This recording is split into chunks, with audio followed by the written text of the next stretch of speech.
gentlemen, thank you for coming for this press conference today.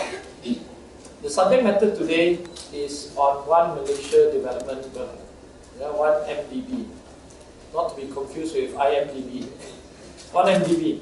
And I'll speak in English because this is a slightly complicated matter in terms of the bond issuance and about economics. So I'll just start from now. Thank you very much. Pakatan Rakyat to investigate suspicious 1MDB bond deals when in power. One Malaysia Development Berhad, 1MDB, is a strategic development company that is wholly owned by the Malaysian government. According to the International Financing Review Asia, IFR Asia, a subsidiary of Reuters, and the most authoritative magazine on capital markets, 1MDB raised $3 billion or equivalent to RM9.3 billion bond in a private placement that closed on 29th March 2013. The latest bond issuance piles on further questions on 1MDB's opaque and suspicious modus operandi, which has been lacking transparency since its inception in 2009. Pakatan Rakyat pledges to investigate the following issues pertaining to 1MDB's most recent and past bond issuance exercises. The 3 billion private placement bond is the third series of bond issuance exercises by 1MDB, bringing its total value of bonds issued at close to 20 billion.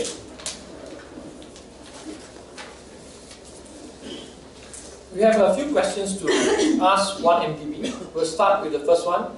Why was the 3 billion bond issued so close to the dissolution of Parliament on 3rd February 2013? The bonds were issued on the 29th of March. It is a mere 3 working days separating the events. Pakatan Rakyat hopes that this will go down in history as the very last big questionable financial act by caretaker Prime Minister Najib Razak. In other words, we are confident, quietly confident, that we will wrestle Putrajaya, and this may prove to be the last final questionable financial act by the caretaker Prime Minister Najib Razak. And the second question is, why is the latest bond issuance opaque? There are a few key issues that we want to raise regarding this. The first is, the terms of the 3 billion bond remains undisclosed at this juncture, so we need 1MDB to come and tell us what kind of coupon rate did they get for this private placement. Second, the biggest issue that we have is, why was it done through a private placement?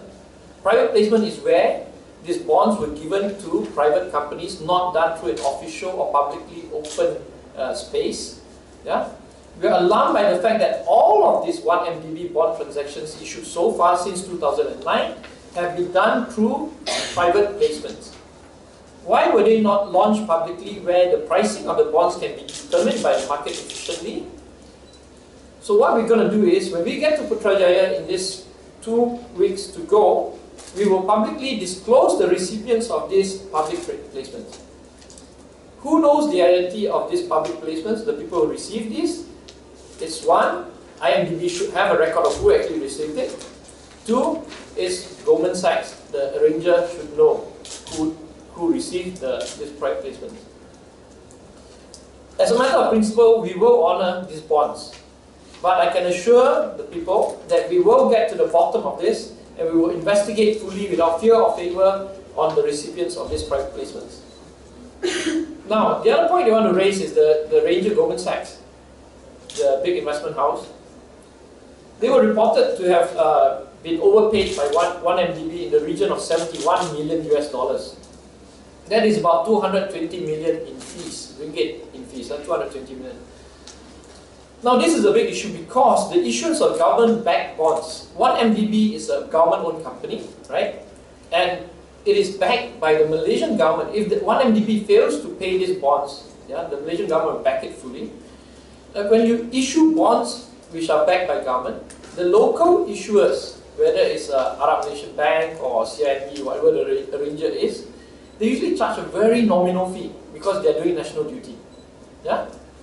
It's an open secret in the market that people, the bankers, the arrangers of bonds usually charge very, very nominal fees, and that there is not a lot of work to be done in this aspect. So it's not like a listing of an IPO. Fees are quite limited. So why was this given to a foreign bank? And why was the foreign bank paid such a high fee, such a lucrative fee? Bond listing of this size, bond issuance of this size should attract something of a 6-figure, I think. Yeah? This is what the insiders have told me.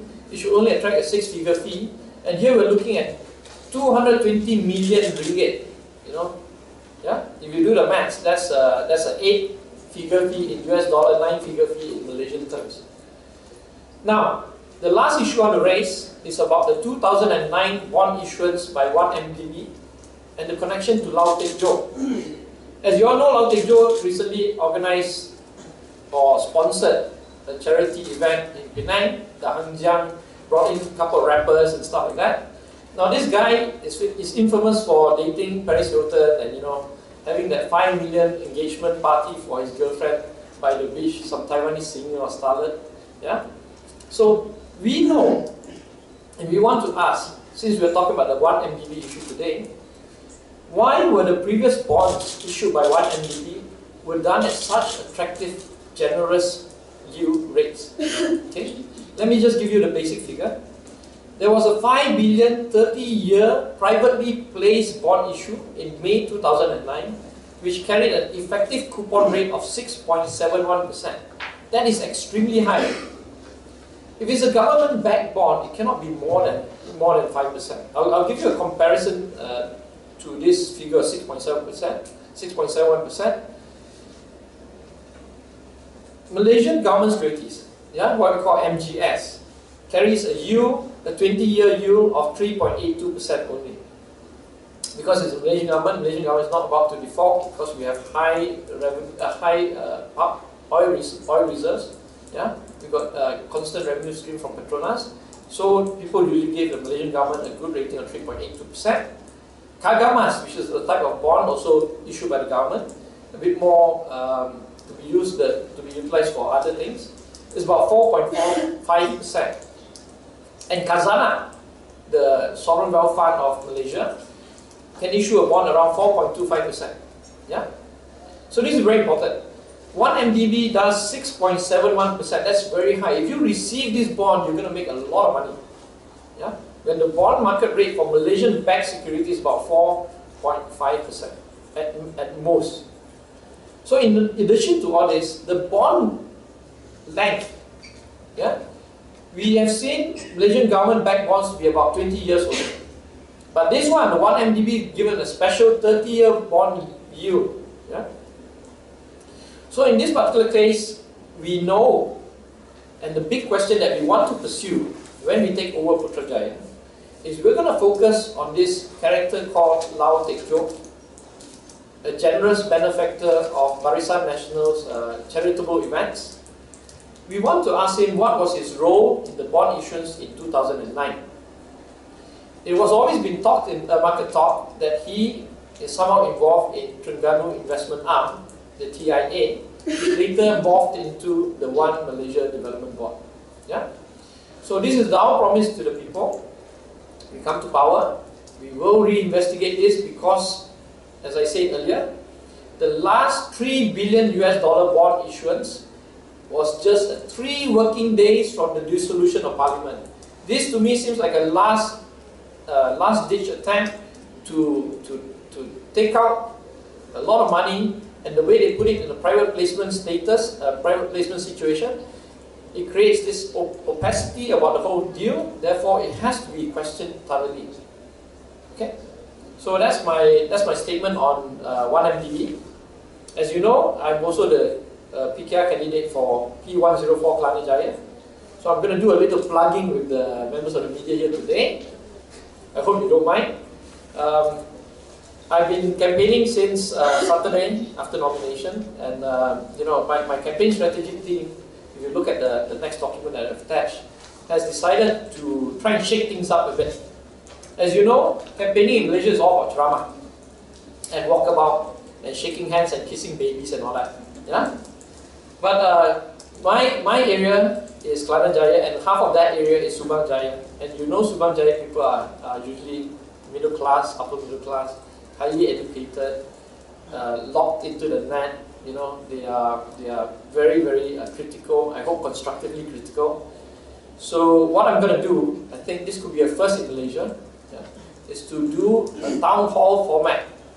A town hall format of campaigning, where I've set about 5 dates with the residents, where I'm going to deliver a 5-minute to 10-minute short speech to introduce myself, and then open the floor for question and answer for about an hour.